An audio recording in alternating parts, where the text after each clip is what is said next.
नमस्कार दोस्तों। आज की कहानी है ननन की हैसियत। सुबह सुबह अचानक घर के मुख्य द्वार पर ऐसे दस्तक हुई जैसे कोई हथौड़े बरसा रहा हो। पूजा हड़बड़ा कर उठी। उसका दिल जोर जोर से धड़कने लगा। सुमित, उठो, देखो दरवाजे पर कौन है। उसने अपने पति को झकझोरा तो सुमित ने करवट बदली और नींद में ही बुदबुदाया, कोई दूध वाला होगा, देख लो ना। पूजा ने चप्पल पहनी और भारी कदमों से दरवाजे की ओर बढ़ी। जैसे ही उसने कुंडी खोली, एक तेज धक्का लगा और दरवाजा दीवार से जा टकराया। सामने उसकी ननद सीमा खड़ी थी। उसके पीछे कूली 5 बड़े बड़े विदेशी सूटकेस लेकर खड़े थे। भाभी, तुम इतना सोती हो जैसे कोई कुंभकर्ण हो। बाहर खड़ी खड़ी मैं थक गई और आप अंदर सपने देख रही थी बिस्तर पर। हटिए सामने से, मुझे अंदर जाने दीजिए। सीमा ने पूजा को कंधे से धक्का दिया और हॉल में घुस गई। सुमित भी अब तक बाहर आ चुका था। अपनी बहन को देखकर उसकी आंखें फटी की फटी रह गई। सीमा, तुम यहाँ और इतने सारे बैग्स, सब ठीक है ना? धीरज कहाँ है? सीमा ने एक नाटकी लंबी सांस ली और सोफे पर पसर गई। भैया, क्या बताऊं, उस घर में मेरा दम घुट रहा था। सासू माँ चाहती हैं कि मैं उनके लिए सुबह सुबह की चाय बनाऊं। क्या आपकी ये लाडली बहन, जिसने कभी अपनी उंगली तक नहीं हिलाई, अब रसोई में धुएं में अपनी त्वचा खराब करेगी क्या? मैं तो बस आ गई हूँ, मैं तो अब यहीं रहूंगी, अब जब तक मेरा मन करेगा। तब अंदर से सीमा की माँ मंजू देवी हाथ पोंछती हुई निकली। अपनी बेटी को देखते ही उनकी आंखों में ममता का सैलाब उमड़ पड़ा। अरे मेरी बच्ची, तू आ गई। देख बहू, मेरी बेटी कितनी कमज़ोर हो गई है। जल्दी जा रसोई में, दूध चढ़ा और बादाम कूट कूट कर डालना। मेरी बेटी को थकान मिटानी है। पूजा खड़ी होकर यह तमाशा देख रही थी। उसे लगा था कि आज से उसके घर की शांति और उसका चैन हमेशा के लिए विदा हो चुके हैं। रसोई का तापमान बाहर के तापमान से कहीं ज़्यादा था, लेकिन पूजा के अंदर जो गुस्सा सुलग रहा था, उसकी तपीस इससे भी अधिक थी। उसने पूरी श्रद्धा से सीमा के लिए केसर वाला दूध तैयार किया और नाश्ते में गर्मा गर्म उपमा बनाया। जब वो नाश्ते की ट्रे लेकर डाइनिंग टेबल पर पहुंची, तो सीमा अपने फ़ोन पर सेल्फी लेने में व्यस्त थी। पूजा ने चुपचाप प्लेट सामने रखी। सीमा ने अपनी नज़रें फ़ोन से उठाई और उपमा की प्लेट को ऐसे देखा जैसे कोई कूड़ा पड़ा हो। यह क्या भाभी, उपमा? छी! आपको पता है ना, मैं हेल्थ कॉन्शियस हूँ। मुझे सुबह सुबह मल्टीग्रेन सैंडविच और ताज़ा फलों का जूस चाहिए होता है। और यह चाय, इसकी खुशबू इतनी फीकी है, इसमें आपने इलायची नहीं डाली। जाइए इसे फेंकिए और दोबारा बनाइए। और हाँ, इस बार दूध की मलाई निकाल दीजिएगा, मुझे फैट नहीं चाहिए। पूजा का चेहरा गुस्से से लाल हो गया। उसने कहा, सीमा, रसोई में अभी सैंडविच का सामान नहीं है और मैंने उपमा बहुत प्यार से बनाया है तुम्हारे लिए, कम से कम चख तो लो। सीमा ने तुरंत रोने जैसा चेहरा बनाया और सुमित की ओर देखा, जो अभी अभी तैयार होकर आया था। भैया देखिए ना, मैं 2 घंटे से भूखी हूँ और भाभी मुझे यह भारी खाना खाने पर मजबूर कर रही है। क्या आपकी कमाई इतनी कम हो गई है कि अपनी बहन को उसकी पसंद का नाश्ता भी नहीं करा सकते? मंजू देवी ने वहीं खड़े खड़े पूजा पर चिल्लाना शुरू कर दिया। पूजा, तेरी जुबान बहुत चलने लगी है। मेरी बेटी मेहमान है और तू उसे उपदेश दे रही है।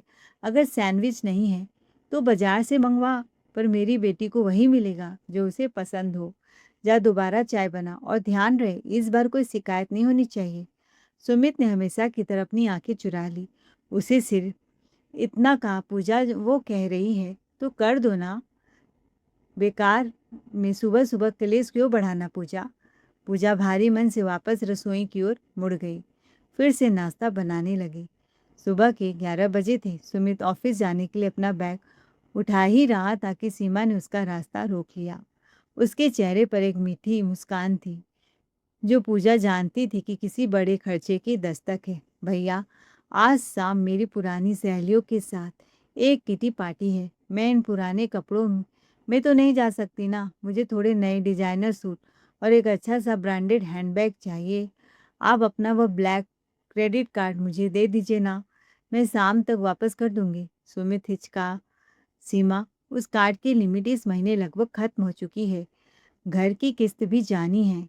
भैया, सीमा ने सुमित का हाथ पकड़कर उसे हिलाया। आप तो ऐसे बोल रहे हैं जैसे मैं कोई पराई हूँ।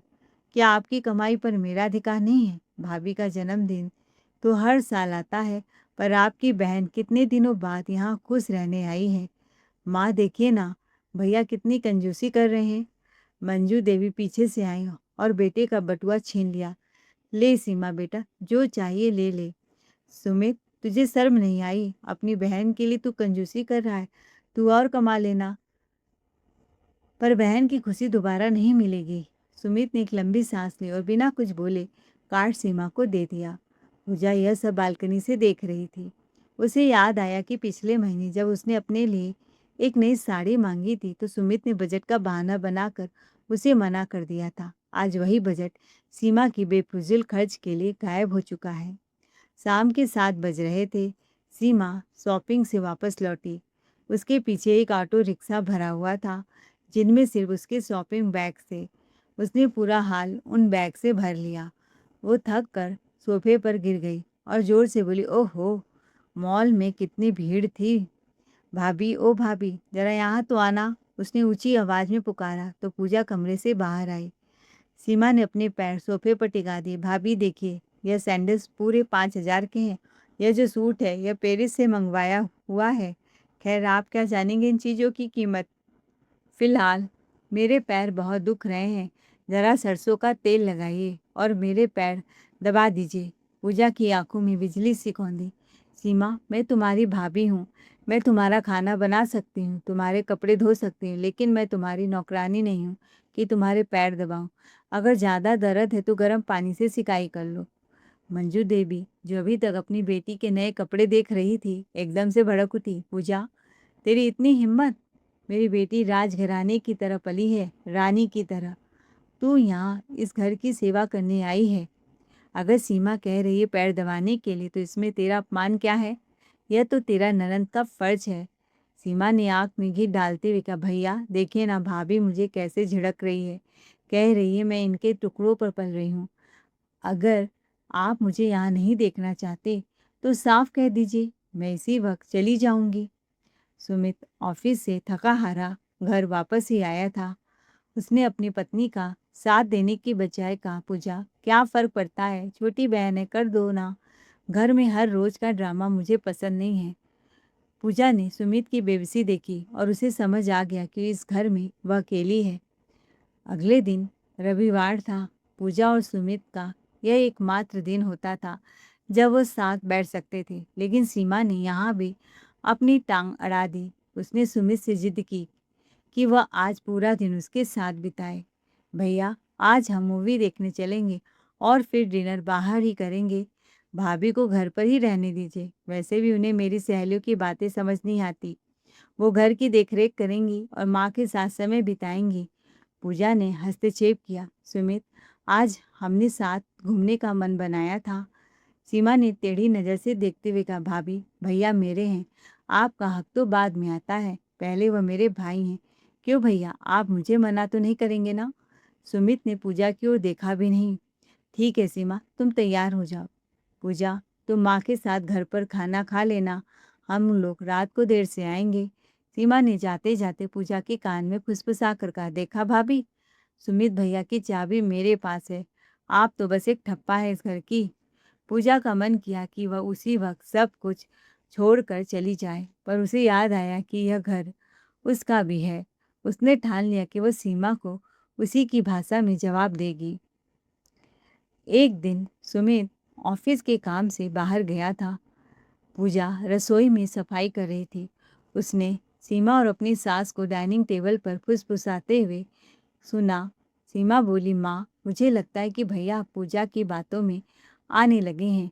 कल वो कह रहे थे कि सीमा का खर्चा बहुत ज़्यादा आसमान पर चढ़ गया है। अगर यह पूजा यहाँ से चली जाए तो भैया की सारी प्रॉपर्टी और बैंक बैलेंस पर मेरा कंट्रोल होगा। मंजू देवी बोली, तू चिंता मत कर बेटा, मैं सुमित के दिमाग में ऐसी बातें भर दूंगी कि वह खुद इसे तलाक दे देगा। मैं कहूँगी, पूजा तुझे मारना चाहती है, सुमित अपनी बहन के लिए कुछ भी कर सकता है। यह सुनकर पूजा के पैरों तले जमीन खिसक गई। उसे अंदाजा नहीं था कि उसकी सास और ननंद उसे घर से निकालने की साजिश रच रही हैं। उसके हाथ कांपने लगे, पर उसने खुद को संभाला। उसने अपने मोबाइल का रिकॉर्डिंग बटन ऑन किया और पूरी बातें रिकॉर्ड कर ली।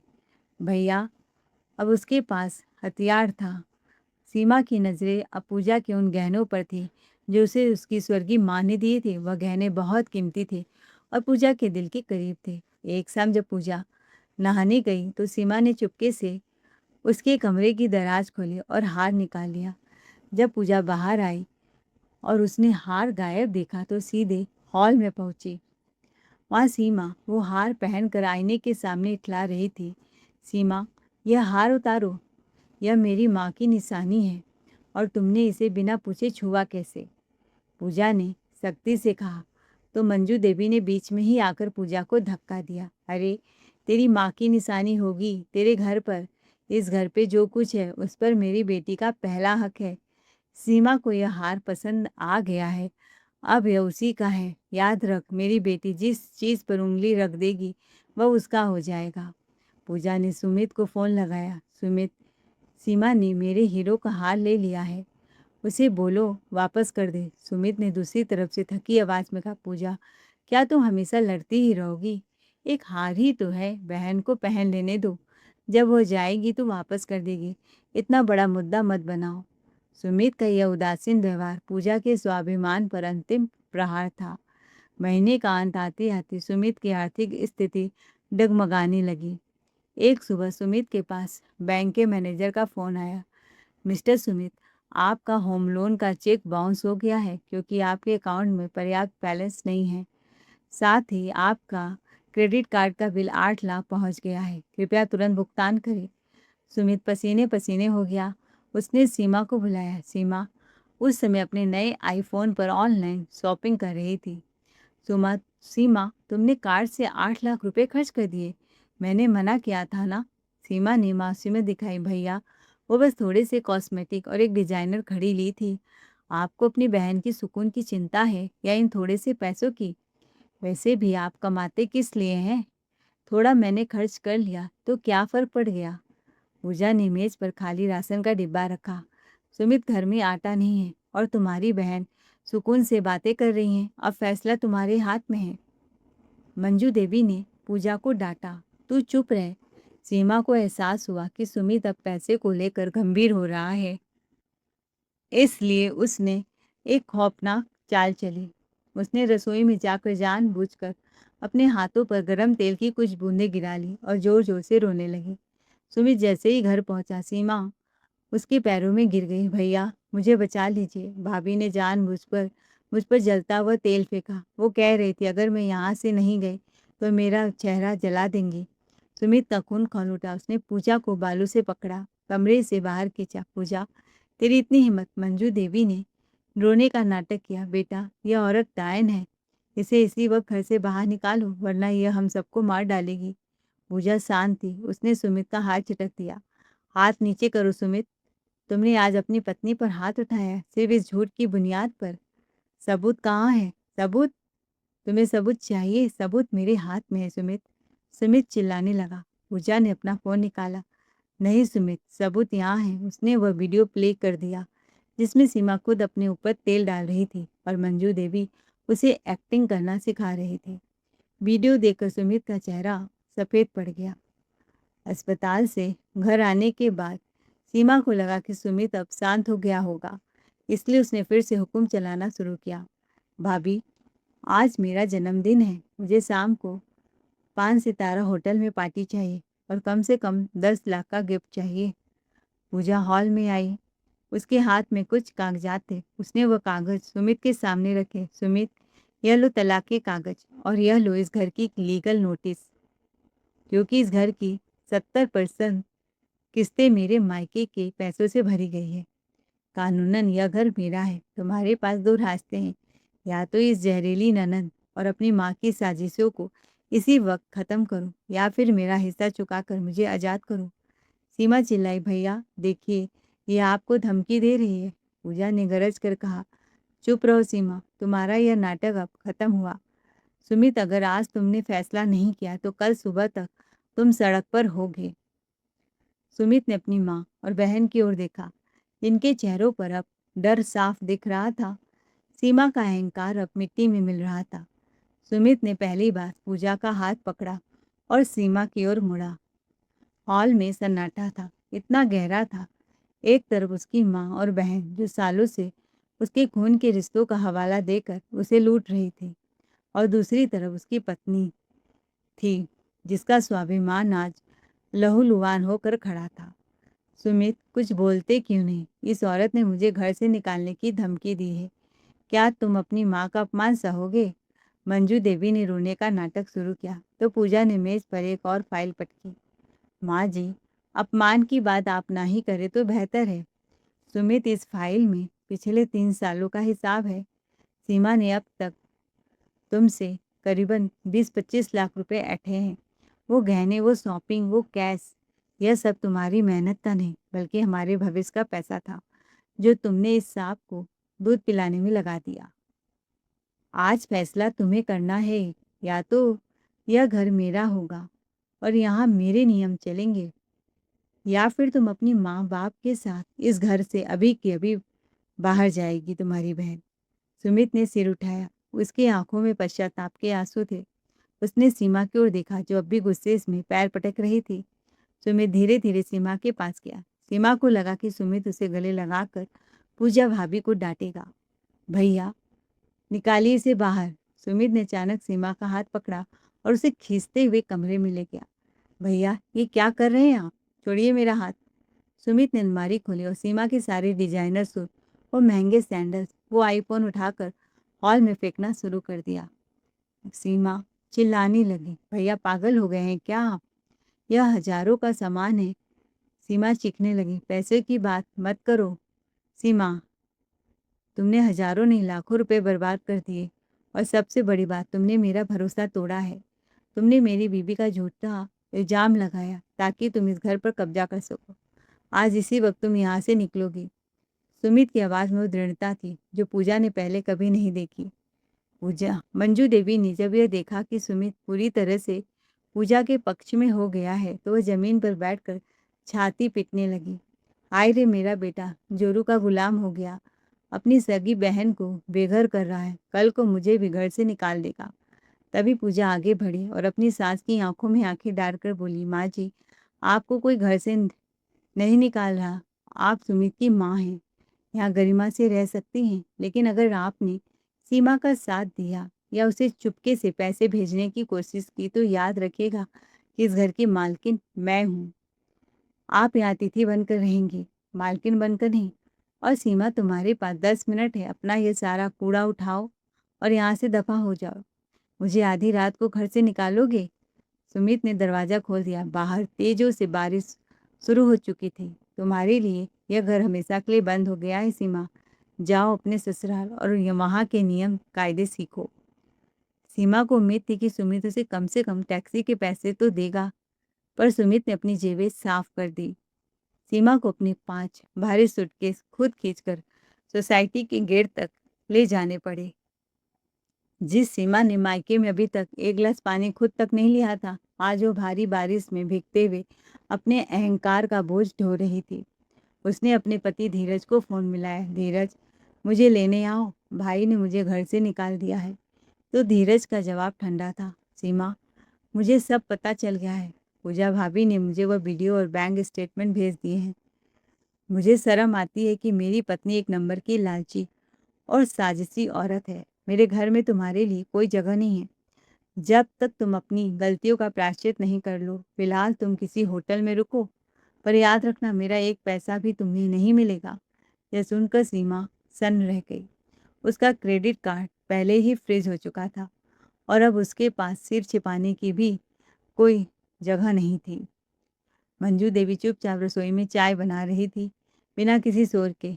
सुमित डाइनिंग टेबल पर बैठा था, उसका सिर झुका हुआ था। पूजा बाहर आई। उसने देखा कि घर अब एक घर लग रहा था, कोई जंग का मैदान नहीं। सुमित उठा और पूजा के सामने हाथ जोड़े। पूजा, मुझे पता है कि माफ़ी बहुत छोटा शब्द है। मैंने तुम्हें वह सब सहने दिया जो तुम्हें कभी नहीं सहना चाहिए था। मैं अपनी बहन के प्यार में इतना गिर गया था कि मुझे अपनी पत्नी का दर्द नहीं देखा गया नहीं दिखा। पूजा ने बचाने के लिए किया है। अगर मैं आज खड़ी नहीं होती तो सीमा हमें सड़क पर ला देती। अब हमें अपनी ज़िंदगी फिर से पटरी पर लानी है। जो कर सीमा ने चढ़ाया है उसे उतारने में हमें सालों लगेंगे। 2 हफ्ते बीत चुके थे। सीमा एक सस्ते से होटल में रह रही थी। उसके पास जो गहने थे वह पूजा ने पहले ही जब्त कर लिए थे, क्योंकि वह सुमित के पैसों से खरीदे गए थे। सीमा को पहली बार भूख का एहसास हुआ। उसे समझ में आया कि 5 सितारा होटल में खाना खाना आसान नहीं है, पर एक वक्त की रोटी कमाना कितना मुश्किल है। उसने एक मॉल में सेल्स गर्ल्स की नौकरी के लिए करती थी। आज वह उसी मॉल में लोगों के कपड़े दिखाने का काम कर रही थी। जब उसे पहली बार पूरे दिन खड़े रहने के बाद 500 रुपये मिले तो उसे वह दिन याद आया जब उसने पूजा से पैर दबवाए थे। उसकी आंखों से खून के आंसू निकल रहे थे। घर में मंजू देवी ने देखा कि पूजा कितनी मेहनत कर रही है। शायद यह सिर्फ बहू सिर्फ ऑफिस नहीं जाती बल्कि घर का मैनेजमेंट भी इतनी खूबसूरती से करती कि सुमित का तनाव कम होने लगा। मंजू देवी को अपनी गलती का एहसास हुआ। उन्हें समझ आया कि बेटी तो सिर्फ स्वार्थ की सगी थी। असली वो एक शाम मंजू जी ने पूजा के सर पर हाथ रखा। बहू मुझे माफ़ कर दो, मैंने अपनी बेटी के मुंह में अपनी बुद्धि खो दी थी। तूने जो किया वह इस परिवार की भलाई के लिए था। आज से तो मेरी बेटी है और सीमा मेरे लिए मर चुकी है।